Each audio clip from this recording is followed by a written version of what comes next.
O Senhor esteja convosco, Ele está no meio de nós. Proclamação do Evangelho de Jesus Cristo, segundo Marcos. Glória a vós, Senhor. Naquele tempo, Jesus voltou para casa com seus discípulos. E de novo se reuniu tanta gente que ele nem sequer podia comer. Quando souberam disso, os parentes de Jesus saíram para agarrá-lo porque diziam que estava fora de si.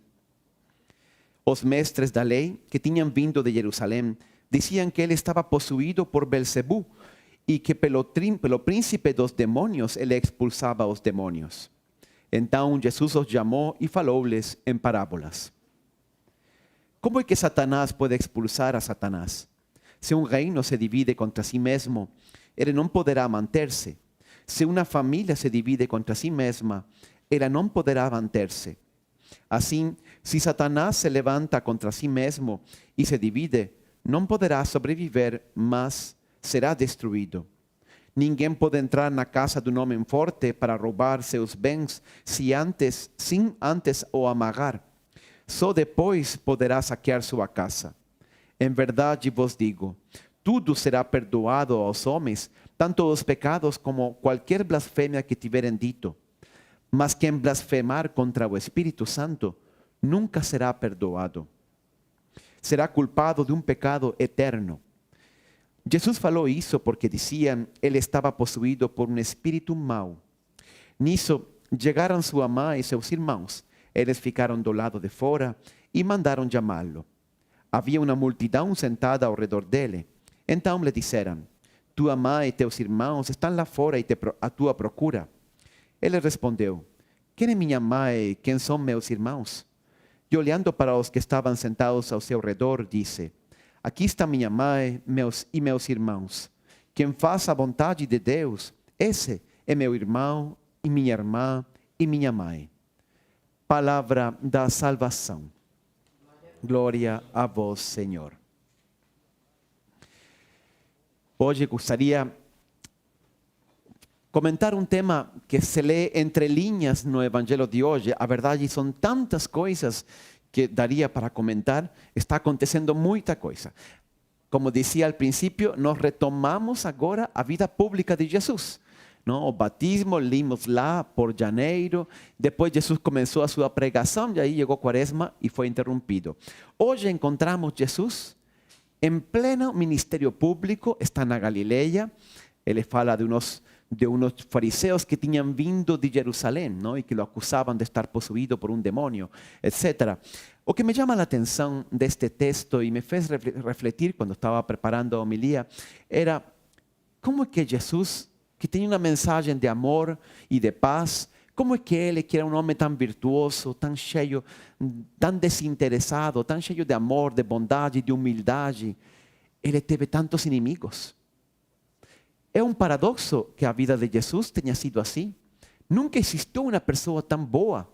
E em apenas 3 anos, eram tantos os inimigos que acumulou, que acabou crucificado. Por que aconteceu isso? Mais ainda, eu diria, a vida de qualquer cristão, de qualquer pessoa que se apaixonou pela doutrina e pela mensagem de Jesus e que tenta vivê-la na sua própria vida, termina encontrando muitos inimigos, termina enfrentando muitos obstáculos. Tudo neste mundo, se a gente quer ser fiel, quer falar a verdade, quer seguir o caminho do bem, encontra obstáculos. Por que acontece isso? A resposta é muito simples. Porque a vida cristã e Deus têm inimigos. E, portanto, quando nós abraçamos a mensagem de Jesus e queremos seguir Jesus e queremos ser fiéis a Deus, nós vamos a encontrar também esses inimigos. E eu gostaria de dizer para vocês, não, a vida é muito boa, muito fácil, você ame a Deus e você só vai prosperar, Deus te abençoará, tudo irá bem. Mas, queridos irmãos, isso não é. Um bom pai, quando educa seus filhos, os prepara para enfrentar o mundo, com todos os obstáculos e com todas as dificuldades que ele vai ter que enfrentar, porque o mundo é assim, é difícil. Pois bem, um bom sacerdote também deve advertir a todo cristão que a vida de fidelidade e de seguimento de Cristo, do bem e da verdade, ele vai encontrar uns inimigos e a vida não vai ser fácil, não.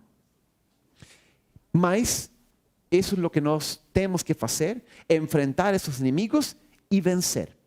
Este é um tema que, dito de um jeito geral, na tradição cristã, se chama a batalha espiritual. A vida, diz a tradição cristã, não? É uma batalha. E nós temos que nos preparar, e nós temos que enfrentar essa batalha para triunfar. Então, hoje eu gostaria de refletir com vocês e contar um pouquinho quais são esses inimigos e como enfrentar esses inimigos em nossa vida. Porque, como digo, a gente tem que preparar-se. E porque nós temos uma só vida e temos que dar certo. Não vai ter uma segunda oportunidade, não? Como acreditam alguns na reencarnação. Não, você faz tudo errado, não se preocupe, repete. Não? E de novo, repete. Não, não tem. A vida é uma, nós temos que dar certo, vencer esses inimigos, ser muito astutos e ganhar a vida eterna, a vida verdadeira. Então, eu gostaria de começar explicando quais são esses três inimigos e como enfrentá-los. Os três inimigos, o primeiro de todos é o demônio. Lo escutávamos na primeira leitura de hoje, não? Hoje nos coloca como tema a batalha espiritual. A primeira leitura é precisamente esta da primeira tentação de Adão e de Eva. O demônio existe. Hoje eu sei que isso não é uma ideia muito popular, digamos, desse jeito. Não é muito aceitada. No Evangelho também vemos Jesus, quando os fariseus acusam Jesus de estar possuído por um demônio, ele não nega a existência do demônio, mas ainda, ele afirma no Evangelho que quando um homem forte, ou quando uno quer entrar na casa de um homem forte, tem que amarrá-lo primeiro, senão não pode entrar. O que está dizendo Jesus é, o demônio existe, mas eu amarrei ele. Por isso que estou aqui agora falando para vocês a palavra de Deus. O demônio é uma realidade. Mesmo que muita gente hoje prefere pensar que não só existe o mal, e o mal é a ausência de bem, e portanto, não, o demônio não existe. Não, o demônio existe sim. E ele é muito astuto e muito poderoso. Inclusive um autor, vou citar dois autores aqui brevemente. Um é Sigmund Freud. Freud está livre de toda suspeita, ele é ateu, anticatólico, anticristão, é tudo. Mas ele afirmou a existência que ele não conseguia explicar de um impulso de autodestruição dentro de nós. É quase como se Freud tivesse demonstrado cientificamente a existência do pecado original, que nos contava na primeira leitura, com aquela parábola da serpente que fala para a Eva e para Adão. Mas, óbvio que é uma parábola, porém, Freud descobriu o impulso de autodestruição. Um outro autor, muito de moda agora, best-seller, etc., que é Yuval Harari, autor de Sapiens. Sapiens pode ter uns méritos, não? Como em quanto livro histórico, eu li esse livro, muito interessante em muitos aspectos, mas, tristemente, muito preconceituoso com o tema religioso. E aí, Harari diz assim, que a ideia mais absurda que ele escutou nunca era a existência do demônio. Por quê?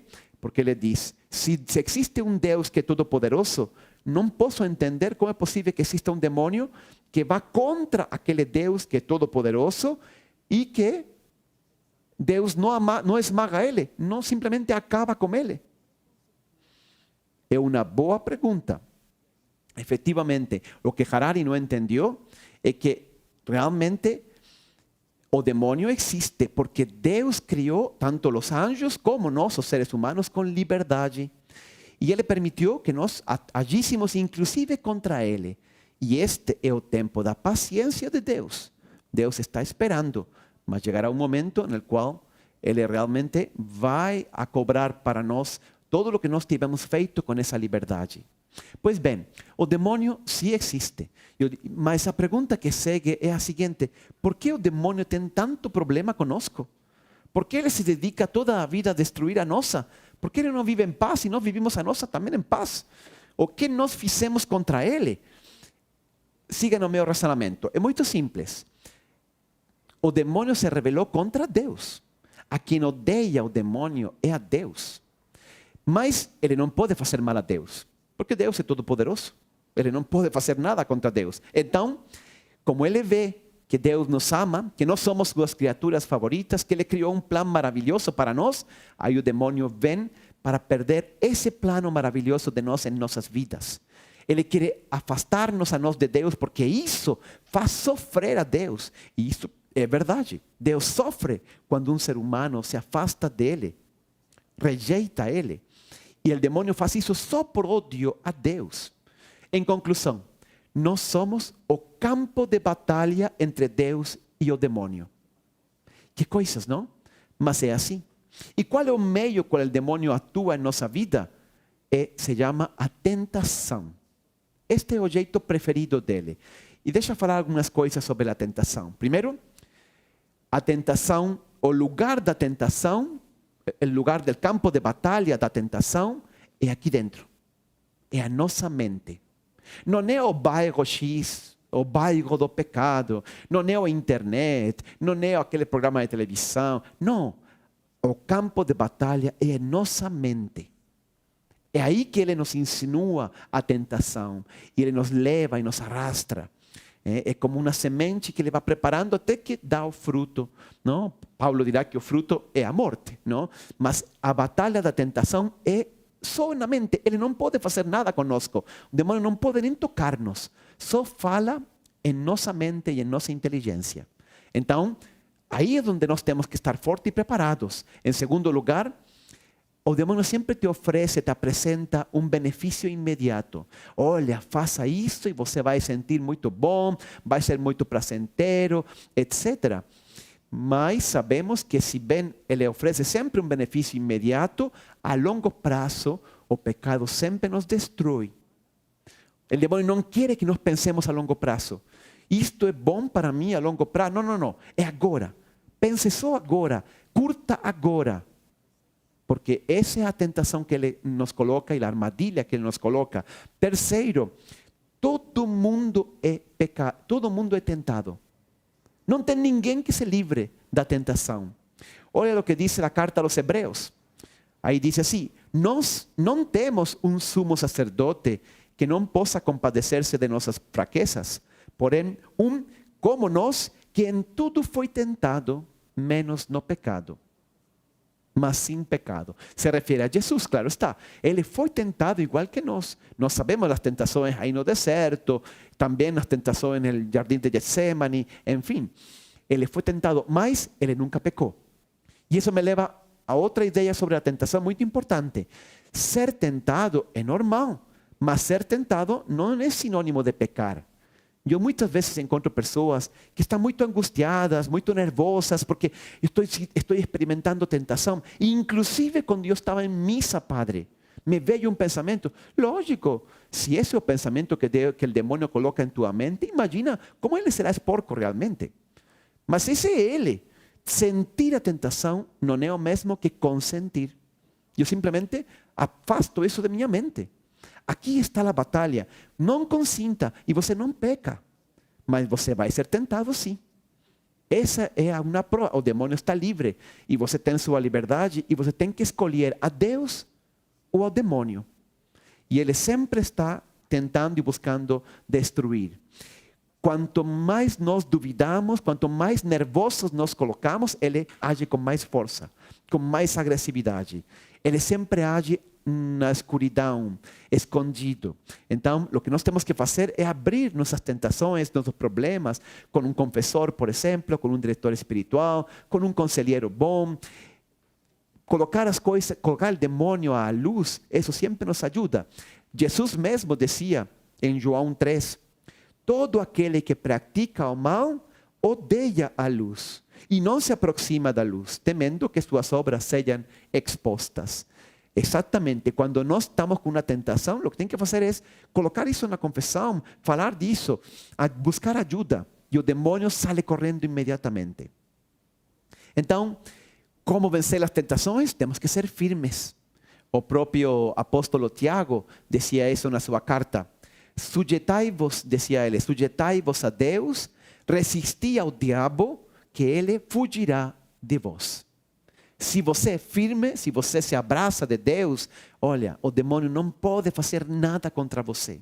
Só sugerir coisas na mente, mas aí você corta. E nós sempre temos a graça e a força de Deus para vencer a tentação. O segundo inimigo, então, o primeiro inimigo é o demônio. Temos que estar muito atentos, ele quer perder nossa vida. O segundo inimigo é o mundo. O mundo é, em certo sentido, o domínio do demônio.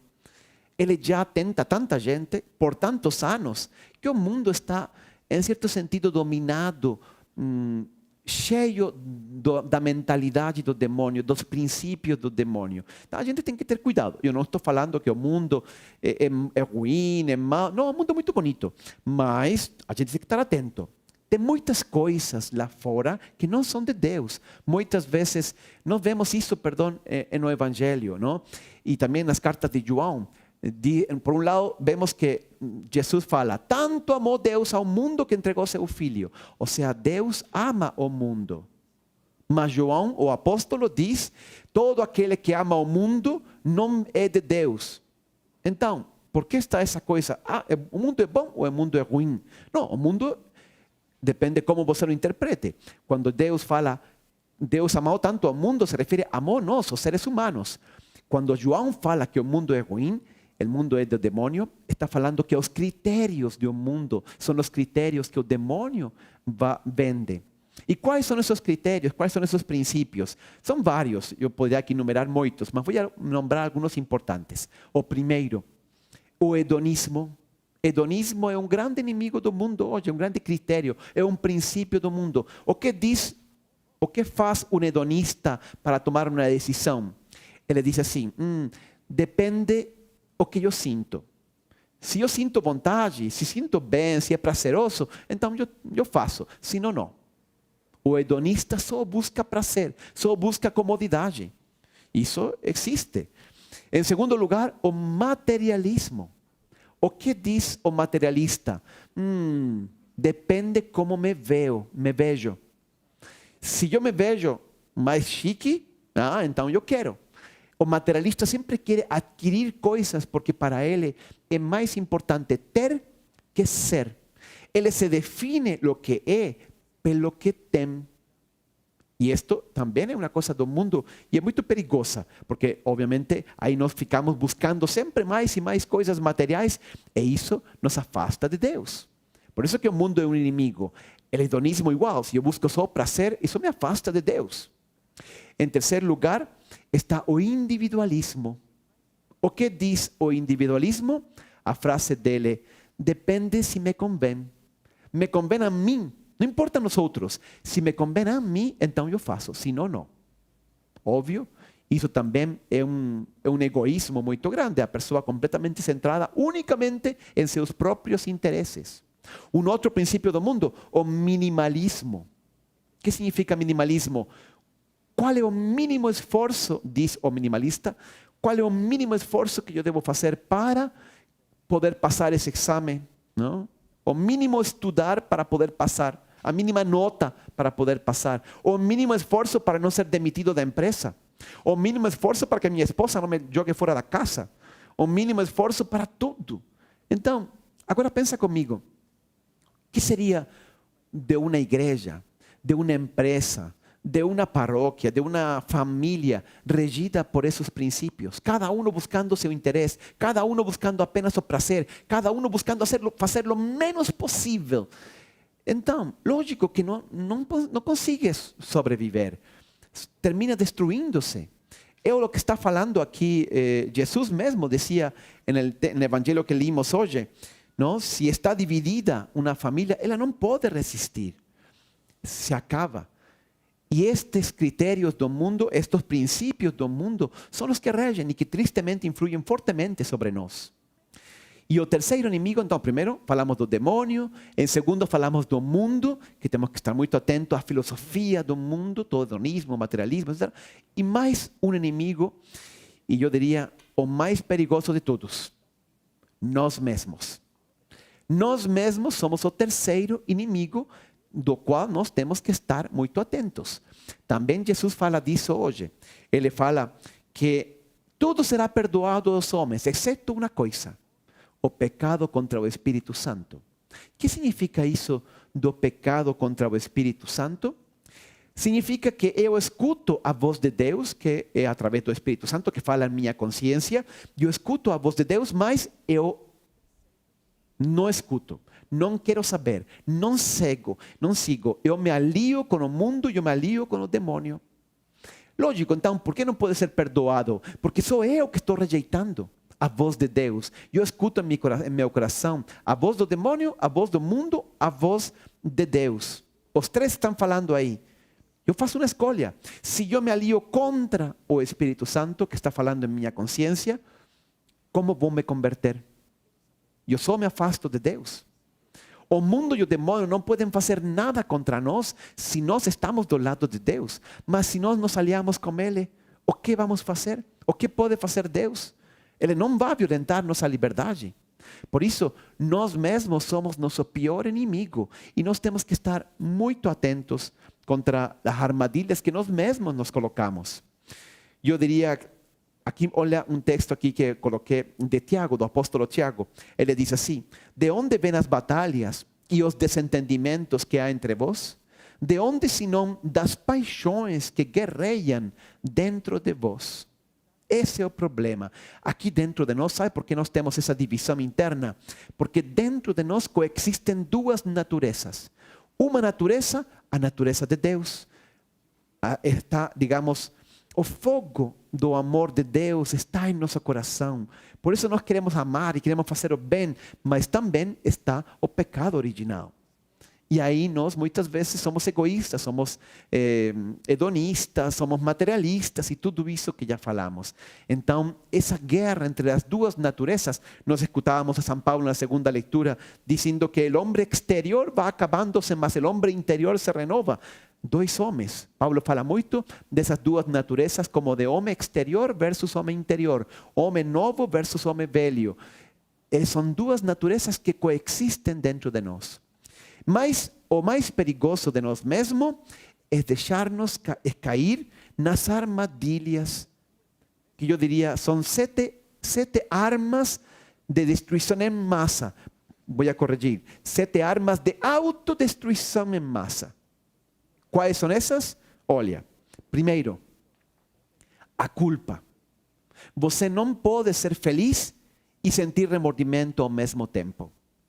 Você ou é feliz e aceita o perdão de Deus, coloca suas culpas e seus erros nas mãos de Deus, ou você fica dando voltas eternamente a essas culpas. Eu já vi muita gente sofrer muito contra culpas. Coloque isso em mãos de Deus. Isso é uma arma de destruição em massa que nós mesmos usamos contra nós mesmos. A culpa é um veneno que vai esgotando nossa alma. Então, essa é a primeira arma que nós usamos contra nós mesmos. Em segundo lugar, a falta de controle da imaginação. A imaginação descontrolada, os pensamentos descontrolados. A gente vai pensando de tudo, enfim, coisas ruins e coisas boas. Outro dia me contava uma senhora que o marido acabou lendo um livro e acreditando em umas ideias aí, meio budistas, E aí a única fidelidade, segundo o marido, que realmente importa é a fidelidade a nós mesmos. E já não existe nenhum compromisso matrimonial. Olha, de um momento para outro, uma ideia entrou na cabeça desse senhor e está destruindo o matrimônio. Nós temos que cuidar muito nossa mente e nosso coração. A falta de controle disso e da imaginação, o rancor, nós muitas vezes não conseguimos escapar do rancor porque nossa imaginação volta uma e outra vez e nós não controlamos ela. Então, a falta de controle da imaginação é uma grande arma contra nós mesmos. Terceiro, os impulsos, as paixões, aquilo que dizia Tiago que leímos antes. As paixões e os impulsos também muitas vezes nos levam na direção errada. Padre, dizem algumas pessoas assim, não? Padre, eu sempre faço o que eu sinto. O que eu penso, o que eu sinto, isso faço. Então, sou autêntico. Não, Senhor. Fazer o que você sente não implica que você vai ser autêntico. A gente sente coisas erradas muitas vezes e tem que dirigir a própria vida, não deixar-se levar por ela. Imagina que um senhor está casado, uma mulher ou um homem casado com um compromisso e de pronto se apaixona por outra pessoa. Ah, estou sentindo, então eu vou ser autêntico e eu vou para lá. Não, você é infiel. Às vezes eu vou na rua e passa outro carro, não sei, outro motorista, justo em frente, quase bate no meu carro.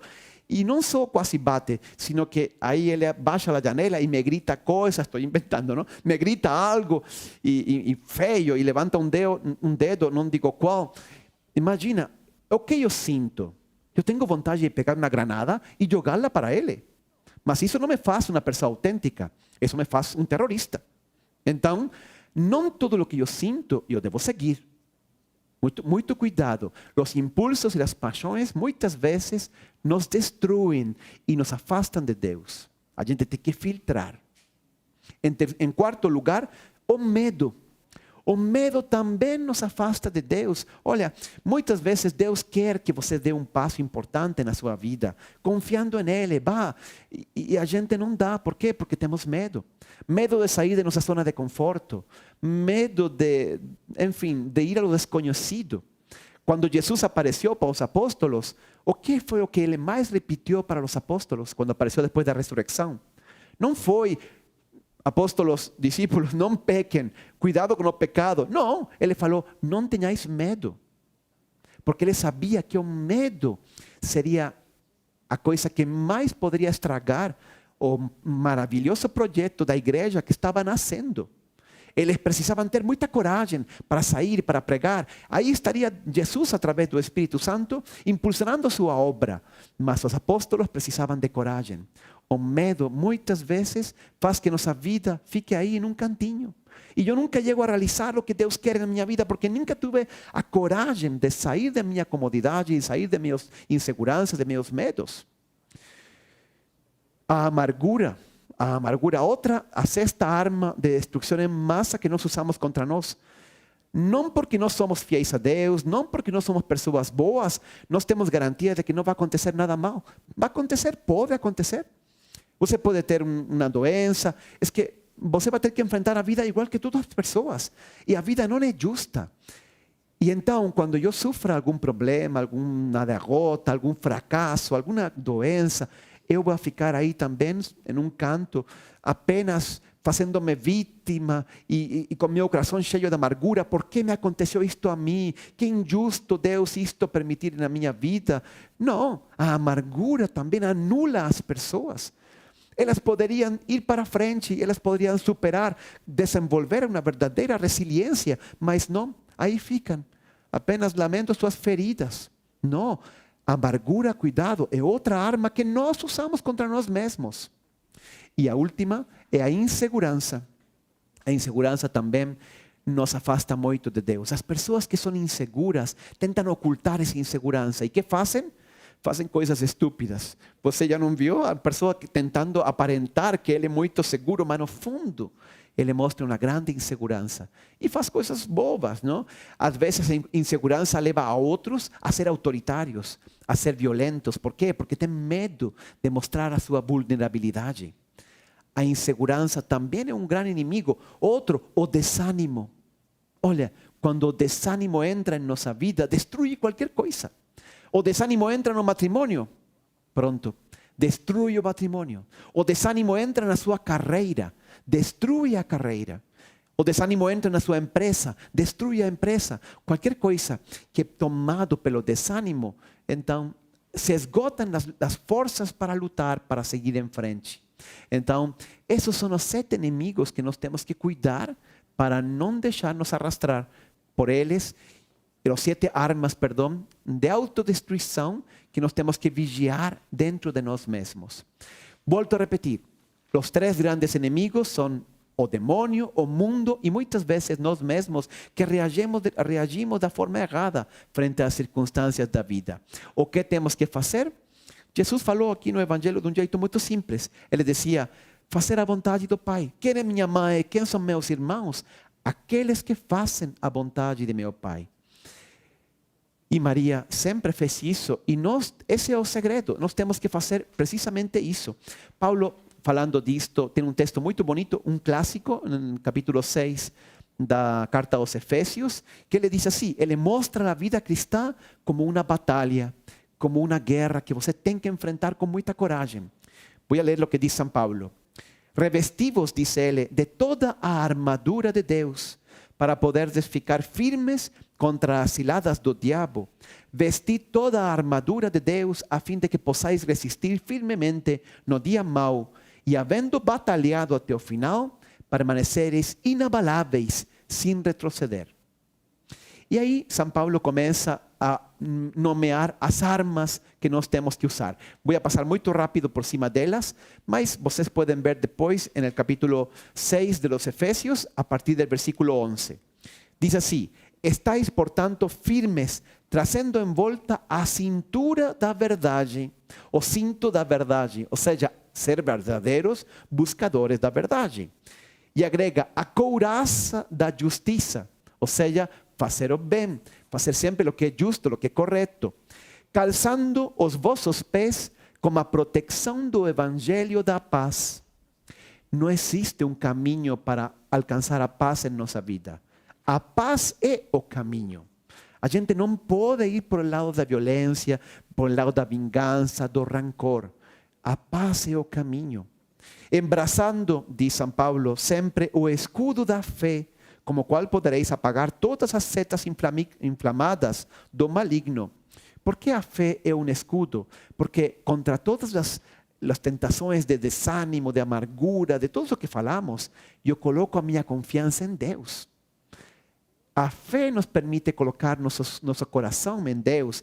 E termina São Paulo: usai igualmente o capacete da salvação, porque Deus perdoou todos os nossos pecados, estou livre de todas as minhas culpas, e a espada do Espírito, que é a palavra de Deus. Ou seja, esse Espírito que me permite discernir e descobrir as armadilhas do inimigo em nossa vida.